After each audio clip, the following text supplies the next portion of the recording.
मुख्यमंत्री देवेंद्र फडणवीस आणि गृहमंत्री अमित शहा यांच्यात बैठक झाली।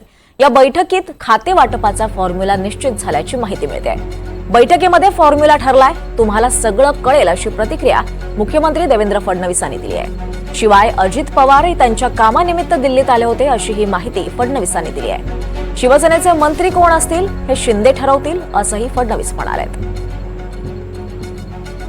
या संदर्भात वरिष्ठ स्तरावर ते निर्णय करतील आणि आम्हाला कळवतील। नरेंद्र मोदींचा फॉर्म्युला वगैरे सगळा ठरला, तुम्हाला कळेल। महाराष्ट्राचे गृहमंत्री तुम्हीच असणार? अरे बाबा, थोडी वाट पहा ना, एवढी घाई काय करतो? मंत्रिमंडळाच्या विस्ताराचा कुठलाही तिढा नाहीये।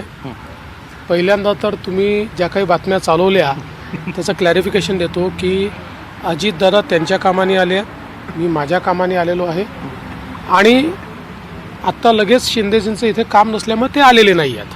त्यामुळे ते मुंबईत आहेत, आम्ही दिल्लीत आहोत।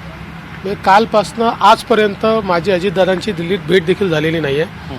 मी माझ्या पक्षाच्या नेत्यांना भेटायला आलेलो आहे आणि आमच्या पक्षाचे मंत्री कोण असतील, त्यांच्या पक्षाचे कोण असतील, शिंदे साहेबांचे शिंदे साहेब ठरवतील, अजितदादांचे अजितदादा ठरवतील। आमच्या पक्षाचे मंत्री कोण असतील याचा निर्णय हा शेवटी आमचं जे काही पार्लमेंटरी बोर्ड आहे, आमचे नेते आहेत ते घेतात। त्यामुळे काल बावनकुळेजींनी आणि मी आमच्या नेत्यांची भेट घेतलेली आहे, त्याच्यावर चर्चा केलेली आहे। प्रत्येक विभागातनं प्रॉबेबली कोण मंत्रिपदाचे उमेदवार असू शकतात, कोणाला आपण बनवू शकतो, असे एक प्रॉबेबल शॉर्टलिस्टिंग देखील त्यांच्यासोबत आम्ही केलेलं आहे।